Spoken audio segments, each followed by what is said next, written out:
ಆಗುತ್ತೆ ಅನ್ನೋ ಕಾರಣವೇ ಇವರಿಗೆ ಅಡ್ವಾಂಟೇಜ್ ಆಗ್ತಾ ಇದೆಯಾ ಅಂತ, ಬಿಜೆಪಿಗೆ ಇನ್ನೊಂದು ಶಾಕ್ ಕಾದಿದೆಯಾ ಅಂತ. ಯಾಕೆಂದ್ರೆ ಸೋಮಶೇಖರ್ ಅವರ ಹಾದಿಯನ್ನೇ ಹಿಡಿತಾರ ಶಿವರಾಮ್ ಹೆಬ್ಬಾರ್. ಅಸಮಾಧಾನಿತ ಹೆಬ್ಬಾರ್ ಕಾಂಗ್ರೆಸ್ ಪರ ಮತ ಚಲಾಯಿಸ್ತಾರ, ಅದು ಕೂಡ ಇನ್ನೂ ಗೊಂದಲ ಇದೆ. ಇನ್ನೂ ಬಿಜೆಪಿ ನಾಯಕರ ಸಂಪರ್ಕಕ್ಕೆ ಸಿಕ್ಕಿಲ್ಲ ಶಿವರಾಮ್ ಹೆಬ್ಬಾರ್ ಅವರು, ಮತ ಚಲಾವಣೆ ಮಾಡಿಲ್ಲ. ಹಾಗಾಗಿ ಬಿಜೆಪಿಗೆ ಏನಾದರೂ ಇನ್ನೊಂದು ಶಾಕ್ ಕಾದಿದೆಯಾ ಅಂತ ಗೊತ್ತಿಲ್ಲ. ಇದೇ ಪರಿಸ್ಥಿತಿ ಜೆ ಡಿ ಎಸ್ಗೂ ಇದೆ. ಯಾಕೆಂದರೆ ಕಂದಕೂರ್ ಅವ್ರು ಏನು ಮಾಡ್ತಾರೆ ಅಂತಕ್ಕಂಥದ್ದು ಗೊತ್ತಾಗ್ತಾ ಇಲ್ಲ. ಟಿ ಸೋಮಶೇಖರ್ ಅವರು ಎಷ್ಟು ಧೈರ್ಯವಾಗಿ ಕಾಂಗ್ರೆಸ್ಗೆ ವೋಟ್ ಹಾಕಿದಾರೋ ಅದೇ ದಾರ್ಷ್ಟ್ಯವನ್ನು ಶಿವರಾಮ್ ಹೆಬ್ಬಾರ್ ಅವರು ಕೂಡ ತೋರಿಸ್ತಾರಾ ಅಥವಾ ಬಿಜೆಪಿಯ ಪರ ಮತ ಚಲಾವಣೆಯನ್ನು ಮಾಡ್ತಾರಾ? ಈ ಪ್ರಶ್ನೆಗೆ ಇನ್ನು ಕೆಲವೇ ಹೊತ್ತಲ್ಲಿ ಉತ್ತರ ಸಿಗುತ್ತೆ. ಶಿವರಾಮ್ ಹೆಬ್ಬಾರ್ ಅವರು ಇನ್ನೂ ಕೂಡ ಅಲ್ಲೆಲ್ಲೂ ಕೂಡ ಕಾಣಿಸ್ಕೊಂಡಿಲ್ಲ. ಟಿ ಸೋಮಶೇಖರ್ ಅವರು ಬಂದರು, ತಾವು ಏನು ಹೇಳಬೇಕು ಅದನ್ನು ಮಾಧ್ಯಮದ ಮುಂದೆ ಮಾತನಾಡಿದ್ರು, ಕಾಂಗ್ರೆಸ್ ಪರ ವೋಟ್ ಹಾಕಿದ್ರು, ಹೋದರು. ಶಿವರಾಮ್ ಹೆಬ್ಬಾರ್ ಅವರ ಮುಂದಿನ ನಡೆಗೇನು ಹಾಗಾದರೆ? ಅದು ಕೂಡ ಬಹಳ ಕುತೂಹಲವನ್ನು ಮೂಡಿಸಿದೆ. ಟಿ ಸೋಮಶೇಖರ್ಗಾದ ಗತಿಯೇ ನನಗೂ ಆಗುತ್ತೆ, ಹೆಂಗಿದ್ರೂ ಒಟ್ಟೊಟ್ಟಿಗೆ ಹೆಜ್ಜೆ ಹಾಕ್ಬಿಟ್ಟಿದ್ದೀವಿ, ಅದೇ ರೀತಿ ಮುನ್ನಡೆಯೋಣ ಅಂತ ತೀರ್ಮಾನಕ್ಕೆ ಬರ್ತಾರಾ ಗೊತ್ತಿಲ್ಲ. ಈ ಬಗ್ಗೆ ಕೂಡ ಮತ್ತಷ್ಟು ಮಾಹಿತಿ ನನ್ನ ಕೊಲೀಗ್ ರವೀಶ್ ಅವರಿಂದ ಪಡೆಯೋಣ. ರವೀಶ್, ಬೆಳಗ್ಗೆಯಿಂದಲೂ ಶಿವರಾಮ್ ಹೆಬ್ಬಾರ್ ಅವರು ಅಲ್ಲೆಲ್ಲೂ ಕಾಣಿಸ್ದಂಗೆ ಕಂಡು ಬರ್ತಾ ಇಲ್ಲ.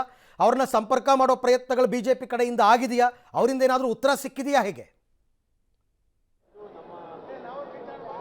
ನಿಜಕ್ಕೂ ಕೂಡ ಕಾಂಗ್ರೆಸ್ ಸ್ಟ್ರಾಟಜಿ ಮೇಲೆ ಸ್ಟ್ರಾಟಜಿ ಮಾಡ್ತಾ ಇದೆ. ಈಗ ನಮ್ಮ ಜೊತೆ ಸಚಿವರಾಗಿರುವ ಶಿವರಾಜ್ ತಂಗಡಿ ಅವರು ಇದ್ದಾರೆ, ಕೇಳೋಣ ಬನ್ನಿ. ನೀವು ಕಳೆದ 3-4 ವಾರಗಳಿಂದ ಸಾಕಷ್ಟು ಸ್ಟ್ರಾಟಜಿಗಳನ್ನು ಮಾಡಿದ್ದೀರಾ. ಆ ಸ್ಟ್ರಾಟಜಿಯ ಭಾಗವೇ ಟಿ ಸೋಮಶೇಖರ್ ಅವರು ಕ್ರಾಸ್ ಔಟ್ ಮಾಡೋದಕ್ಕೆ ಕಾರಣ ಆಯ್ತಾ? ಸರ್, ಒಂದು ಸ್ಟ್ರಾಟಜಿಕ್ಕಿಂತ ಇಂಪಾರ್ಟೆಂಟು ಬಿ ಜೆ ಪಿ ಸದ್ಯ ಮುಳುಗುವ ಹಡಗ.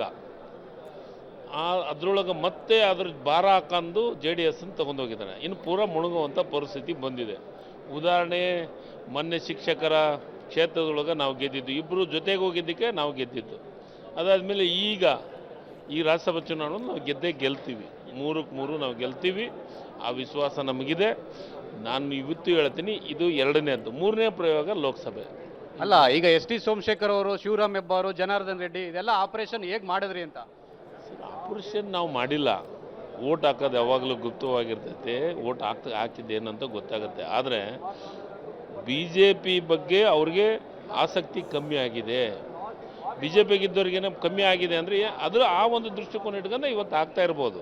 ಬಟ್ ನನಗೆ ಓಟ್ ಯಾರು ಎಲ್ಲೇಕ್ಯಾರ ಅಂತ ನನಗೆ ಮಾಹಿತಿ ಇಲ್ಲ. ಅಲ್ಲ, ಶಿವರಾಮ್ ಹೆಬ್ಬಾರ್ ಕೂಡ ಅದೇ ಟಿ ಸೋಮಶೇಖರ್ ಅದೇ ಹಿಡಿತಾರ ಜೊತೆನ ಅವ್ರ ಫ್ರೆಂಡ್ಸ್ ಅವರಿಬ್ರು?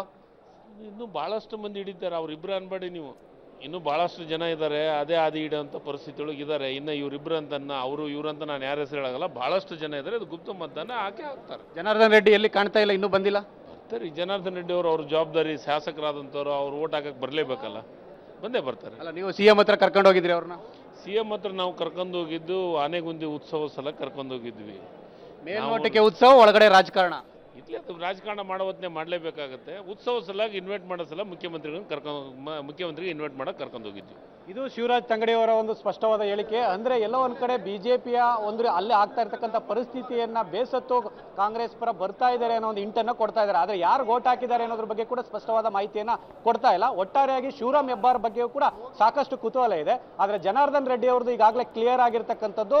ನಿನ್ನೆಯೂ ಕೂಡ ಭೇಟಿಯಾಗಿದ್ದಾರೆ, ಮತ್ತೆ ಇವತ್ತು ಕೂಡ ಭರವಸೆಯನ್ನು ಕೊಟ್ಟಿದ್ದಾರೆ. ಅವ್ರಿಗೋಸ್ಕರವೇ ಶಿವರಾಜ್ ತಂಗಡಿಗೆ ಅವರು ಕಾಯ್ತಾ ಇರ್ತಕ್ಕಂಥದ್ದು. ಅವರು ಕೊಪ್ಪಳ ಜಿಲ್ಲಾ ಉಸ್ತುವಾರಿ ಸಚಿವರು ಕೂಡ. ಹಾಗಾಗಿ ಎಲ್ಲೋ ಒಂದ್ ಕಡೆ ಎಲ್ಲವನ್ನು ಕೂಡ ಕಳೆದ 3-4 ವಾರಗಳಿಂದ ಸ್ಟ್ರಾಟಜಿ ಮಾಡಿ ಕಾಂಗ್ರೆಸ್ ಈ ಒಂದು ಕ್ರಾಸ್ ವೋಟ್ನ ಒಂದು ರೀತಿಯಲ್ಲಿ ಗೆಲುವನ್ನು ಪಡೆದುಕೊಳ್ತಾ ಇದೆ ಅನ್ನೋದ್ರ ಬಗ್ಗೆ ಕೂಡ ರಾಜಕೀಯವಾಗಿ ದೊಡ್ಡ ಮಟ್ಟದ ಚರ್ಚೆ ಆಗ್ತಾ ಇದೆ. ಅರವಿಂದ್, ಹಾಗೆ ಸಂಪರ್ಕದಲ್ಲಿರಿ ರವೀಶ್, ನಿಮ್ಮ ಜೊತೆ ನಾನು ಮತ್ತೆ ಮಾತನಾಡ್ತೀನಿ. ಶಿವರಾಮ್ ಹೆಬ್ಬಾರ್